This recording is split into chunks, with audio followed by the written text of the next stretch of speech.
I get men coming up to me and they're like, guess what my favorite movie is? I'm like, let me think.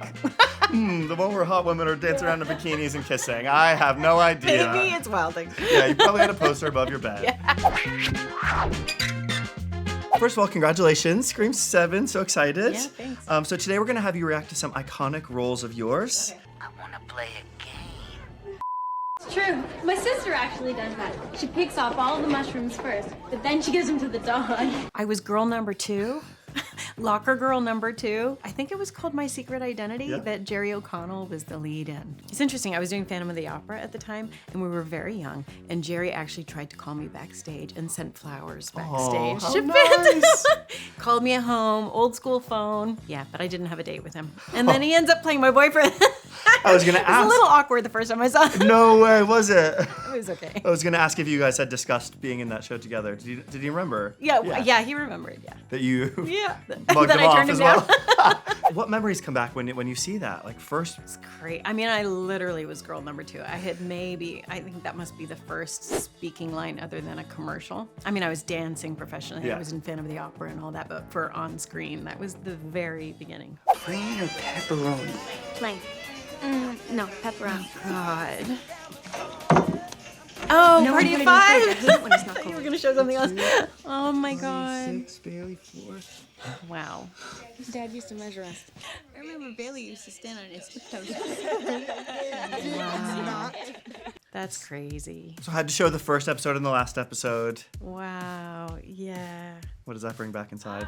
I was so lucky. I was so lucky to be cast in that show because the writing was incredible. You know, Chris Kaiser and Amy Littman really came up with a great concept and the writing was fantastic. And, you know, it was at the same time as Beverly Hills 90210, Melrose Place, but what they were doing was very different from what we were doing. And yeah, I mean, I really got to sort of hone my acting chops on that show and work with great dialogue and really good actors. And yeah, and I love those guys. Julia obviously went through a lot in that show, and we saw a lot of angst, and I think she was such a real character, right? Are there any moments that people like fans come up to you and really relate to or connect with or mention? I think I had the first female and female kiss on network television, and that meant a lot to some people. Yeah. And it was really nice to sort of have that honor, to be honest. And we touched on a lot of big subjects. Yeah. Like abortion, alcoholism, cancer, all these kinds of things that weren't necessarily being brought up in certainly network television or teen television, you know, teen stories. And what I get from people, and it's interesting because it's now a younger generation watching it. Yeah. And they're watching it with their moms who saw it before or their dads who saw it before, and they're talking about sort of bonding as a family watching this. I don't think there's a lot of shows out there anymore that sort of bring a certain kind of value, something about life, regular life. We have all these big genre things that take us on a roller coaster like Scream, but something that's just about an experience that we're all having day to day. We don't have a lot of shows like that. I actually am creating a show with Chris Kaiser again Amazing. in a similar vein, I think. He's such a good writer, so. What can you tell us about that one? It's called The Shore. It's based on a book that I found. It's a mom and 2 daughters who've lost the husband. He's died of a brain tumor. And we find them in this small town on the Jersey Shore. And it's how they carry on with their lives. And it's about summers in this place where people come to visit every summer and then they go away, and then the people who still live there and what that experience is. And it's about longing, and it's about, I don't know, there's something about projects that take place in summertime at a vacation. I think we all have those places that we maybe went with our family in the summer. There's something nostalgic about Totally. that. And so it will take place every summer. Love that. Yeah. Can't wait to see it. Could be good. Hello, Sydney. Hi. No, it's just, what's the point? They're all the same. Some stupid killer stalking some big-breasted girl who can't act, who's always running up the stairs when she should be going out the front door. It's insulting. I was so young. My little baby voice. And we're back for more. We are 30 years later. 30 years later. So something I love about Scream is how like self-aware it is, right? Obviously the things like the killer never be the last to leave the room, all the rules. And it's kind of like, obviously Scary Movie then came and was like a total comedy about it all. But the idea of like kind of poking fun at itself while being actually really scary and such a good film. Yeah. So is that something that you really connect to? Is that something you appreciate or? Yeah, I really appreciate it. I think Yeah. it was very groundbreaking. Yeah. I mean, Kevin says he wrote Scream. Really, he was a baby writer. He wrote this as a spec, not to actually. he never thought it would sell. Wow. He sent it out really to get hired to write something else. And they came to him and said, no, we want to make this. He's like, really? It's brilliant. But he wrote it because it was what he wanted to see in horror films. You know what I mean? He was inspired by so many different ones, but this is what he wanted to see. And it's pretty genius. And it shifted horror films. It shifted the genre. I think that the genre at the time was dying out a little bit. It needed some spice to it. So yeah, no, I love that. And I think that we've managed over these 30 years to sort of find the zeitgeist of the time and bring that into each film. And I love the fact that it's witty, it has comedy, it's meta, and it's terrifying. Yeah, exactly. What are the biggest similarities and biggest differences between Scream 1 and 7? I literally was in tears when I saw the film 2 weeks ago because I was in the edit with Kevin for quite a bit. I was producing this one, but you're always like, oh, I hope it's good. Yeah. He's done such an incredible job, and it feels like the first. Nice. We're back to Sydney. We're back to that story. We're back to sort of who is this woman now in her life,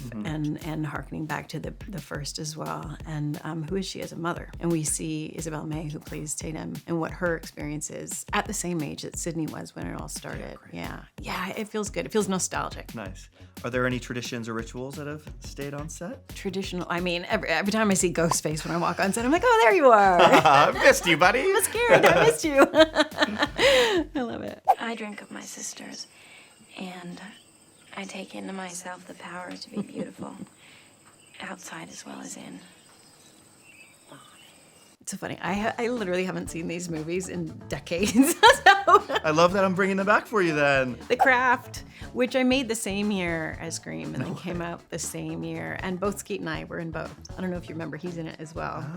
You know, I was girl number 4 in that. You know, I was Bonnie. It was a good character, and I do get people coming to me and relating to Bonnie or wearing the costume. Actually, the last job I worked on, the wardrobe lady was like, I was Bonnie for Halloween. I was like, really? That's amazing. That movie's fun. It's a real coming of age. It's teen female power, and it's sustained like Scream has. It's a complete cult classic. It really is. People love it. Yeah, the last time I saw it was at the Hollywood Cemetery. They had maybe, I think, 500 people go to that cemetery. Yeah. Everyone was in costume, and they played it in the cemetery, and then we all snuck to the front and said hello to everybody. It was a lot of fun. That'd be wild. Yeah, What it's about- like Rocky Horror, you know? People Yeah. like to dress up as the characters, and yeah. Are there any other fond memories you have from either behind the scenes or creating that film? Yeah, I mean, we were all so young, you know? I don't know, that time when you're so young, you don't realize how lucky you are. I think I knew, but to consider sort of the longevity of these films, I couldn't have, Yeah. you know? There's no way. Yeah, no. Don't. You stupid!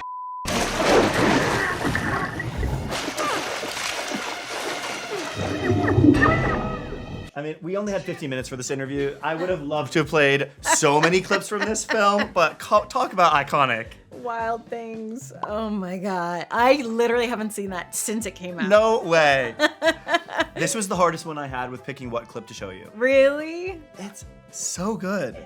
Is it? Yes. I mean, I can't remember for the life of me, like, what twist happens when. There's so many. I rewatched it to prepare for this interview, and I was still confused, like, in the best way, like, glued to it, but was like, oh, yeah. Yeah. I mean, the cast, look at that cast. It was pretty incredible. Yeah. Bill Murray. I got to work with Bill Murray. I mean, that was amazing. I grew up with Ghostbusters, like, watched it weekly. So that was fun. And again, another female kiss.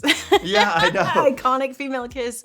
I had fun on that, on the sailboat. Yeah. Those sequences. And also for me to be able to play sort of the evil character at the end, the one who wins out. Was, yeah. Especially coming from, like, wholesome sitcom vibes. Which is why I wanted to do it. I sort of wanted to counter what I was known for, which is, you know, as an actor, you want to challenge yourself in different ways, but you also want audiences to see you in different perspectives. So that was the idea behind it anyway. Yeah, well, again, another cult classic. I know people have, like, t-shirts from that, like, people just love it, right? Yeah, so I get men coming up to me and they're like, guess what my favorite movie is? I'm like, let me think. The one where hot women are dancing around in bikinis and kissing. I have no idea. Maybe it's Wild Things. Yeah, you probably had a poster above your bed. Is there a role that you look back on and feel was maybe underappreciated of yours? Gosh, I don't know. I made a couple of really lovely little films that a man named Henry Bermel directed. He sadly passed. He wrote Homeland as well. I did a movie called Panic with Bill Macy and Donald Sutherland, John Ritter, Tracy Ullman.